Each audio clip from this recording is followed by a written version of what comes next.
Hey everybody, Gary Fong here, and I am going to be showing you how I test for good shungite. There's a lot of I don't know. Ever since I started discovering it, and reading all of the medical publications about it and what it does, and energetically how it charges. It's just weird. It's mysterious stuff, right? So I've been doing a lot of testing, a lot of researching on it, and it's just absolutely fascinating.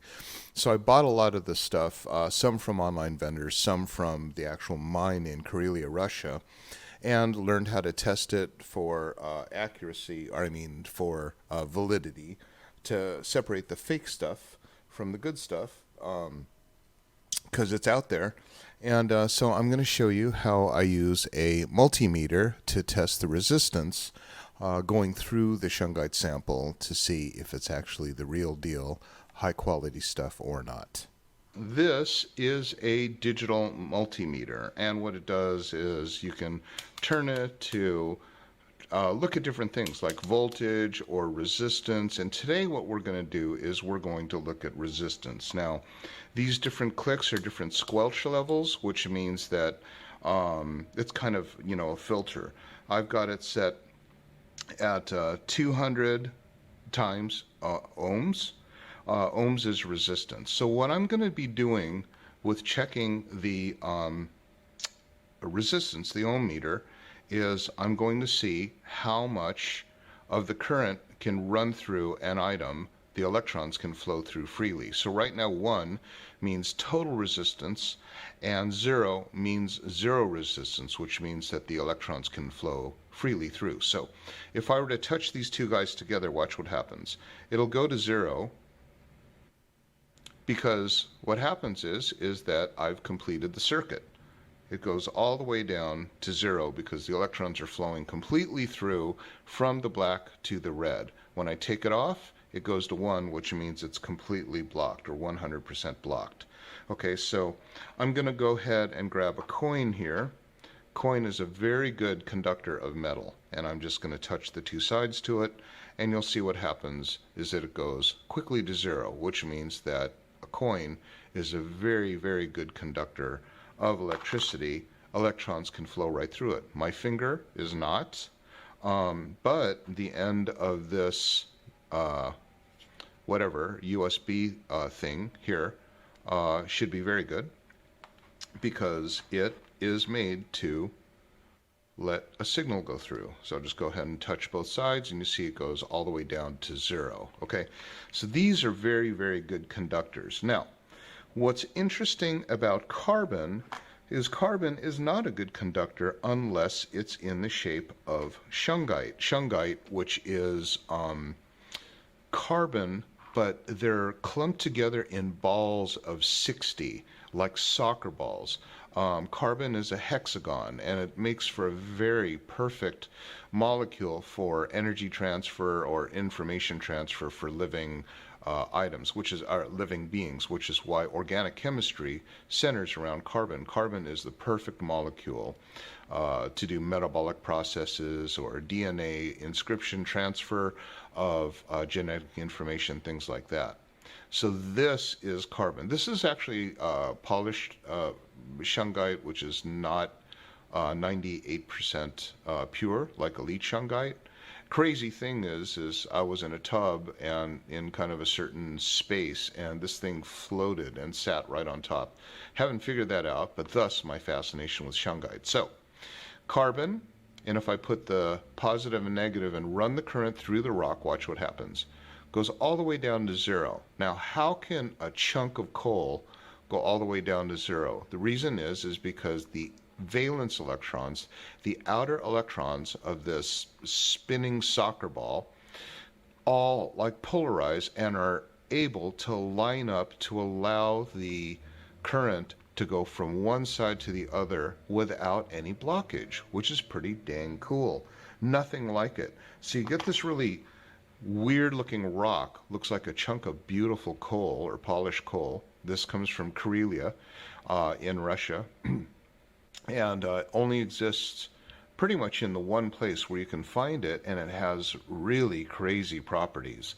Antibacterial, antiseptic, but also has been used in AIDS research. It actually can break apart the capsule that holds the transcriptive RNA inside the AIDS virus and expose that and neutralize it. So there's been a lot of research on that, and you can see it.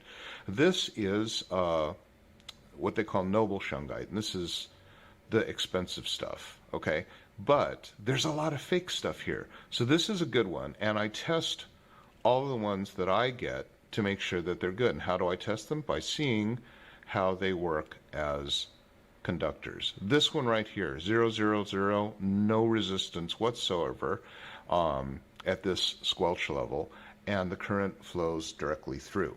Now let me show you a piece of sketchy shungite.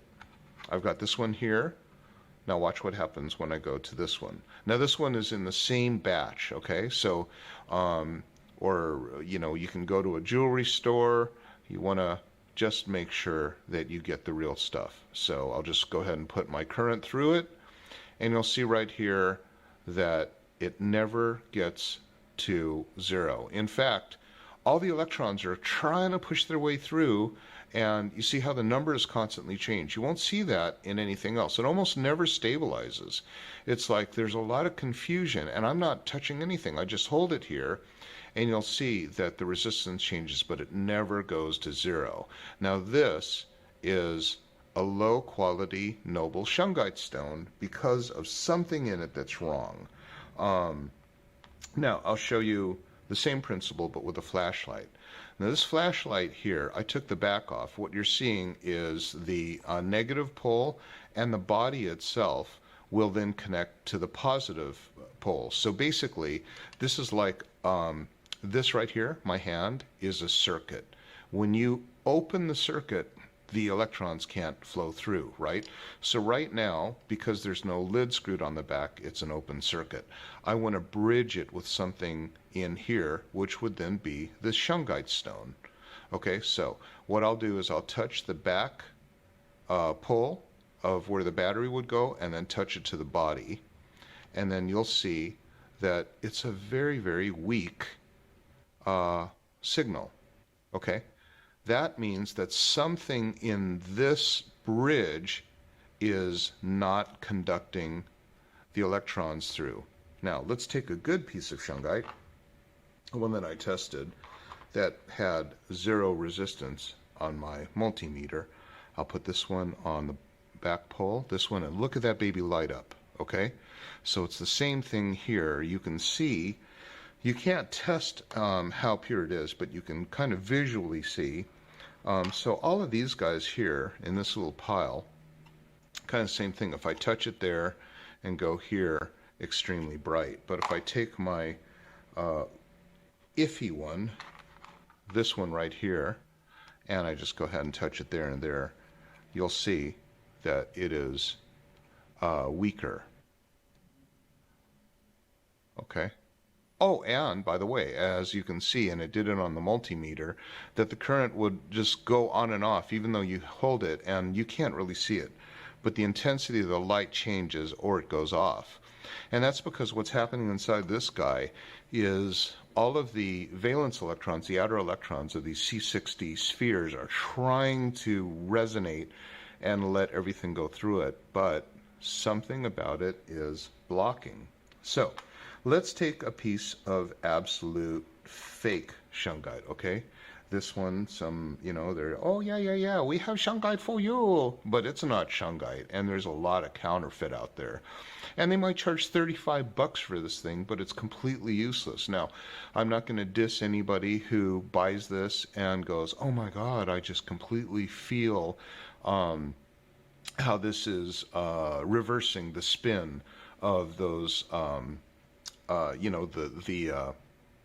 whatever the antigens or the toxins or whatever that are coming into the biological system. That's a whole nother video on how this stuff works. But, so you can do the placebo effect and think, yeah, wow, I felt such a great difference. But this is fake.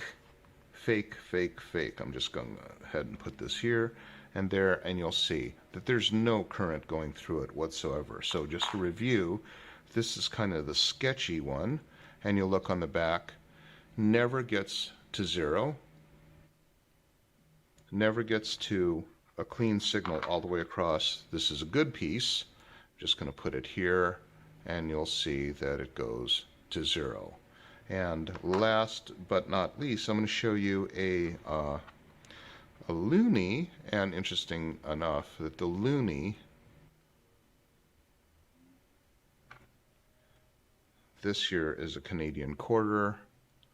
Bang, goes straight to zero. That means everything goes across. So you get one of these things and you start to have a lot of fun with it, right? And you go, I wonder if this seahorse conducts electricity or conducts current, which it will not do. So anyway, that is how I test for real shungite or fake. If I can get the current to go all the way through to zero, that means all of the valence electrons are lining up and it is pure. And by the way, I can go all throughout different parts of it. It's not going to matter, because still what's going to happen is all of the different fullerenes have to line up. All of the valence electrons have to line up and give you zero all the way throughout this. This entire thing is resonating with current going from the positive pole to the negative pole. How cool is that, right? And again, just going to close the circuit up and watch it go to zero. So again, what I'm doing here is one is closed. This is resistance. What I'm doing was when I put anything between these two, I'm going to measure how much signal goes from the top to the bottom, or how much of it gets choked by something inside the material that's not allowing it to pass through. Okay? Shungite.